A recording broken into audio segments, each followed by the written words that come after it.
Hi everyone, Professor King here. In this video, we're going to be talking about rhetorical situations. I know that I've spoken a little bit in the past about rhetorical situations and the rhetorical triangle, so some of this may feel like review. For others, it may kind of start to really solidify what all of this means and what we're talking about. So wherever you are on that spectrum is totally fine. This should be a shorter video, not too many slides in this one.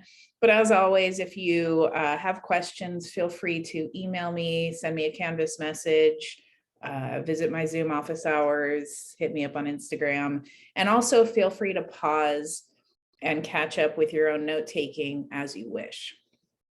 I'm going to take it to a share screen so that we can dive right in, and we shall go from there. All right. So chapters 5 through 8 in the Norton Field Guide to Writing discuss rhetorical situations. Well, let's just pause for a moment and ask ourselves, what is a rhetorical situation? Well, if we look at the words, right, rhetorical is the adjectival form of rhetoric. And what rhetoric is it actually is from the Greek rhetorike for public speaking. Well, what does public speaking have to do with crafting an argument? Well, back in the day in ancient Greece and Rome, the way that you would craft an argument, typically in a formal setting, was you would go before the governing body, which could consist of hundreds of people, and you would plead whatever case you needed to plead. So it was a lot of governmental kind of stuff, a lot of political kind of stuff. But anything that happened in that sort of formal public realm was argued in front of an audience of governing peers. And so that's where we get the word rhetoric from, is that idea of sharing your argument with a large audience as they did in ancient Greece and Rome. Now, a situation is exactly what it sounds like, a space for this, argument to happen. But it doesn't necessarily have to be a literal physical space like it was in ancient Greece and Rome, right? It can be on an essay page, because even in an essay, what we're doing is we are sharing our arguments with any number of audience members. They could be our peers in a workshop. They could be our professor. If we decide to develop this essay for publication, it could be readers who read certain types of scholarly journals and publications. So that's where this notion of a situation comes from in the abstract, right? You don't have to stand up in front of people, luckily for a lot of us in English class, and tell them their argument. You write it on the page, and that's where the situation is occurring. But it can also be, a film can be a rhetorical situation, a speech, a work of art, a song, all of these are rhetorical situations in that an argument is put forth from a speaker or writer to someone who is listening or watching or reading. And it's a communication, right? It's a dialogue in which an argument happens. So in every rhetorical situation, we have a purpose, we have an audience, we have a genre, and we have a stance, okay? Even a dog, everyone is pretty aware by now that I have 2 dogs and that I'm obsessed with dogs. Even a dog begging for food is a rhetorical situation, if you think about it. You have the speaker, who is the dog. You have the speaker's purpose, which is trying to get food from their loving, kind owner. You have the stance, which is a literal stance if we're talking about a dog, right? Like it gives you the sad eyes, or my dog likes to rest his little chin on my knee and just stare at me until I give him food. Sometimes they even bark or fuss because they're trying to get food, right? So they're showing you a stance in that argument. And then a genre. And what is a genre? But a form of how the argument is presented. Okay, so in this situation, the genre is the whole context, right? Like you sitting in the chair with the sandwich dangling out of your mouth and the dog begging you for part of the sandwich.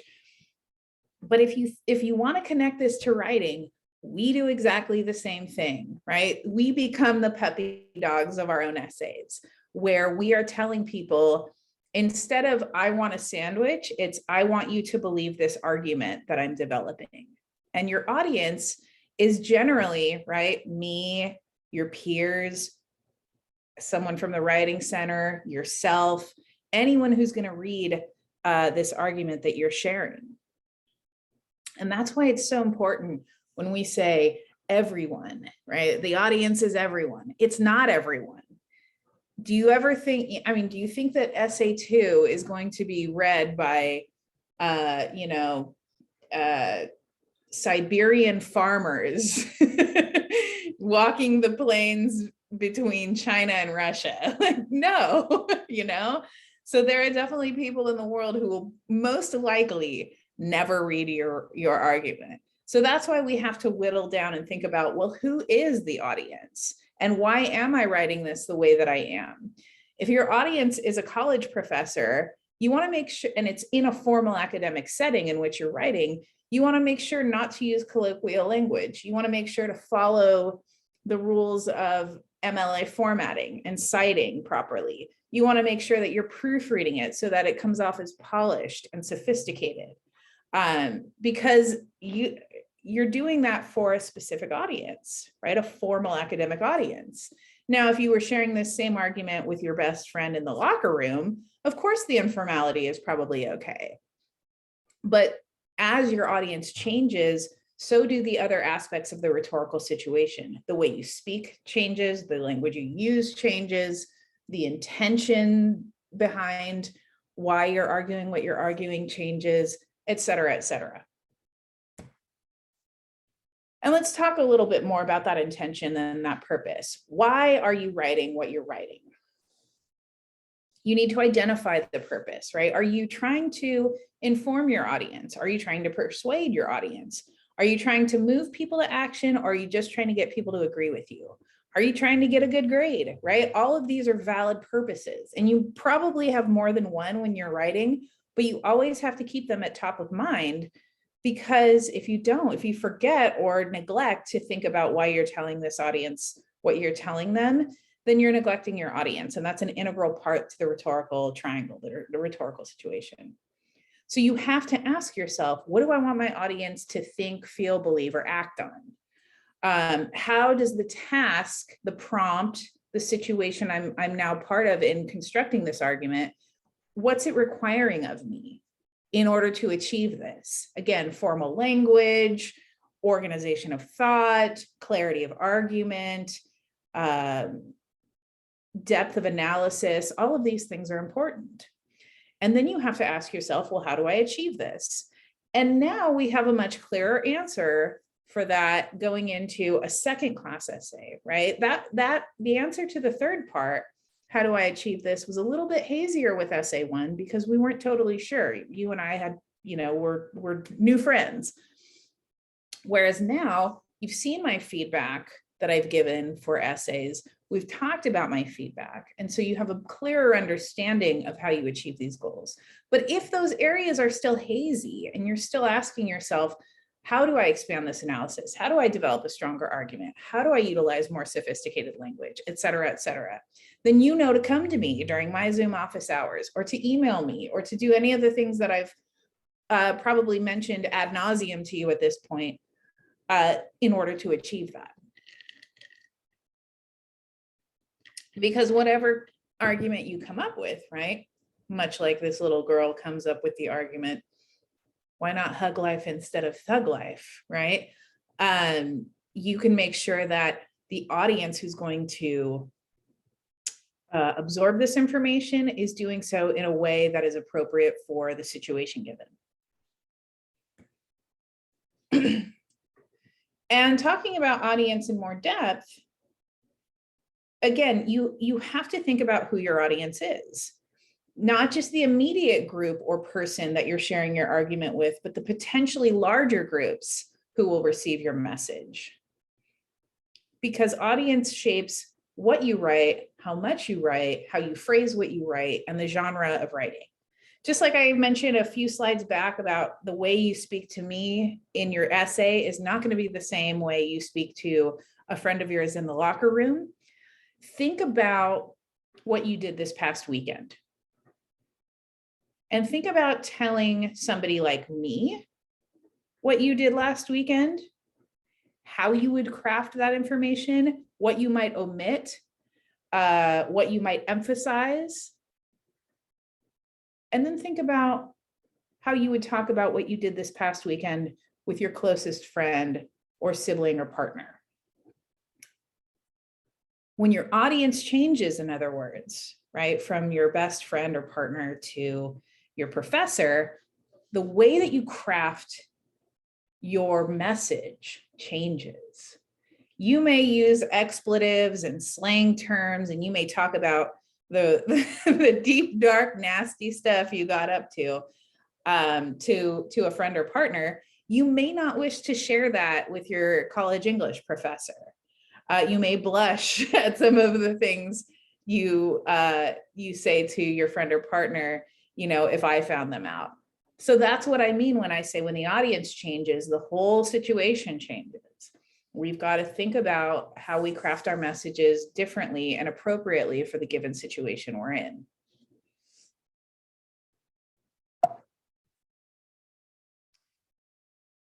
But you also have to anticipate the audience's expectations. So you have to think about who you are writing to, who you're writing about. You have a known audience, which is the people who you're familiar with, and these could be multiple audiences, right? If you're writing an essay, the known audience can start to be me, your peers in the workshop, friends at the writing center who get eyes on this thing, yourself, and whoever else you share this with. Whereas an unknown audience is people who you can't be sure of what they know, what they need to know, or how they'll react to what you write.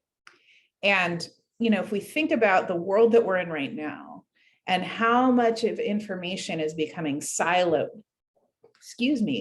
and catered to our specific interests, we really are starting to struggle with the notion of an unknown audience.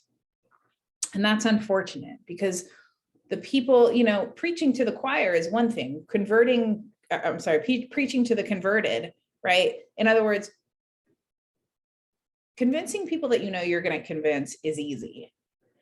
But convincing people who may feel differently than you and may fall somewhere else on the radar of this issue than you do, that's the challenge. That's where we need to hone those critical thinking skills and where we need to talk more in depth about analysis and purpose and all of these things, where we need to be more objective and use qualifying terms because we don't know how people who may disagree with us take the information we share. So we have to be thoughtful, respectful, and deliberate in the way that we share it.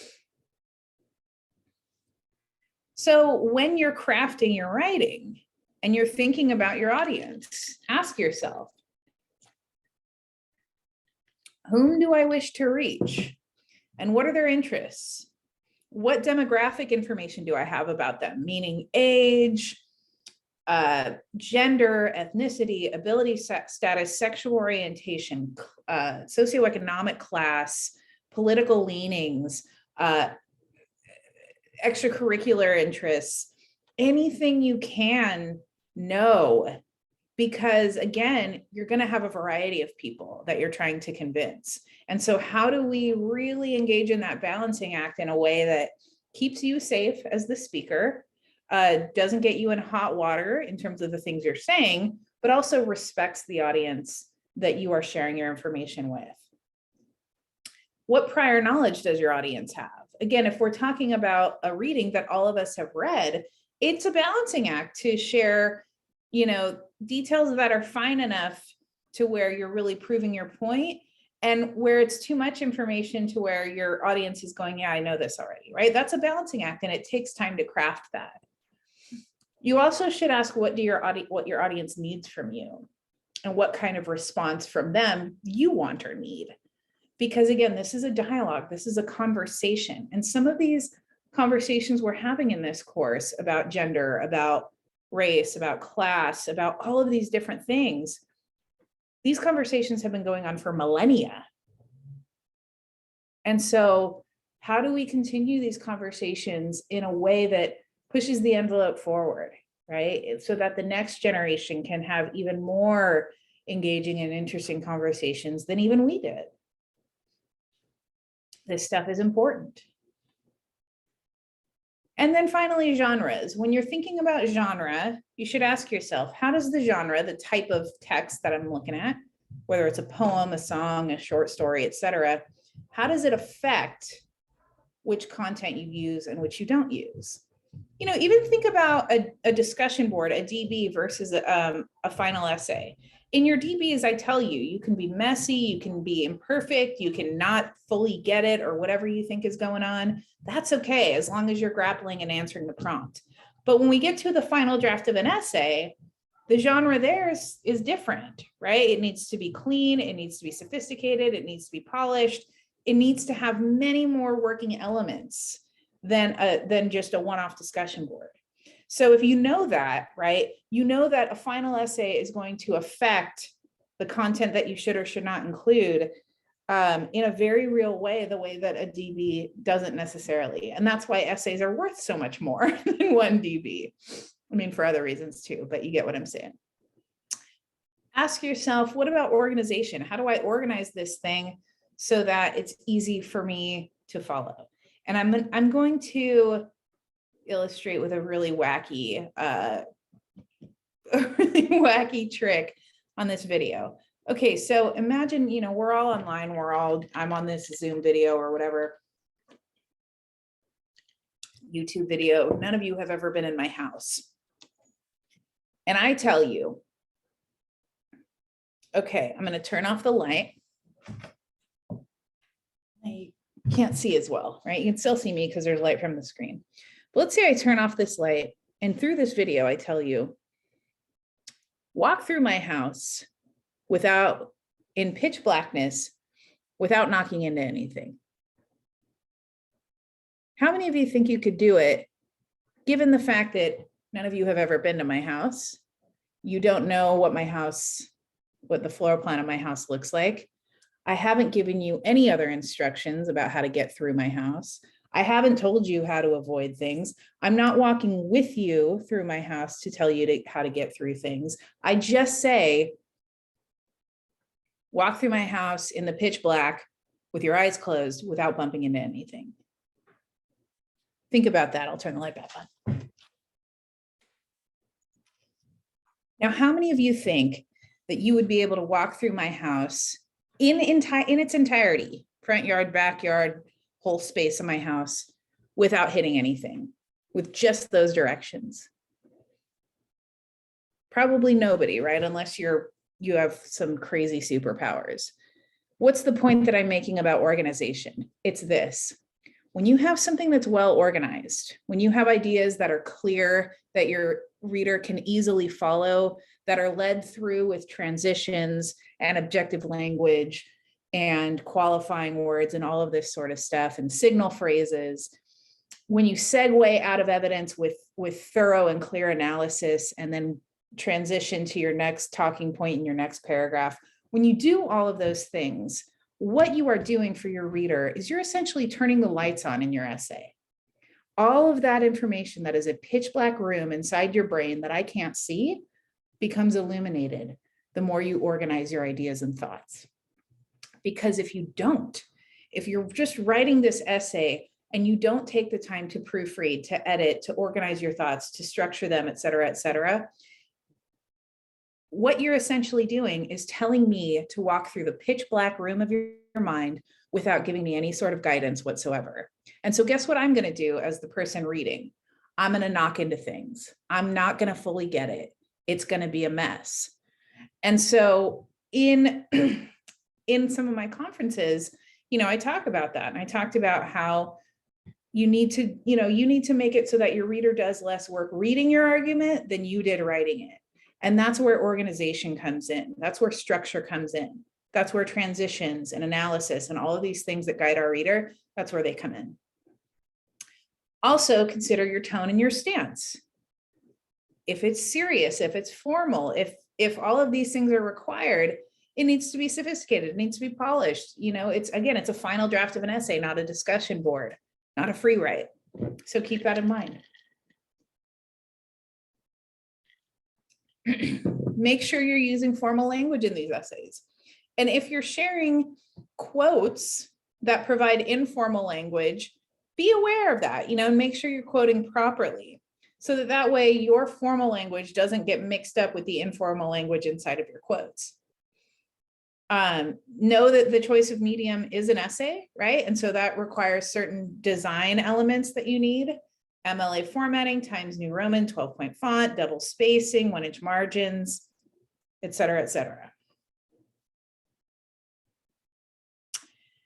And I think this is our last slide. Yes, it is. So finally, think about your stance. Think about your attitude toward your topic. And that's why I love this photo so much here to illustrate stance, because you can see these two tough women definitely have an attitude that they are putting forth in their stance, right? They're tough, they're no nonsense, they're cool, they're beautiful, you know, they're putting all of these things forward just in the way that they're standing, right? In their stance. So stance is important. And it's not just important at, you know, a car rally, it's also important in your essay. So is your stance critical? Is it curious? Is it serious? Is it joking? And yes, jokes can be done effectively in formal writing, but again, they have to follow a professional tone of language, right? How will the audience receive the argument? Again, what genre are we writing in? Who are we writing to? Why are we writing? Think about all that in terms of how the audience is going to receive your argument. How should your stance be reflected in your tone? Because if you're a little too extra, a little too polemical, we'll say, then that can come off as off-putting to your reader. So again, that objective, respectful tone should be at top of mind. Should you openly discuss your stance? Of course, right? We're arguing. We are arguing points. We're arguing about something that, at least for the moment, we have to be invested in. And then as you go, as your argument changes and grows and develops, the more you draft, the more you write, make adjustments accordingly. Particularly if you start to add things to your body paragraphs, make sure in a brief way that is reflected in your intro.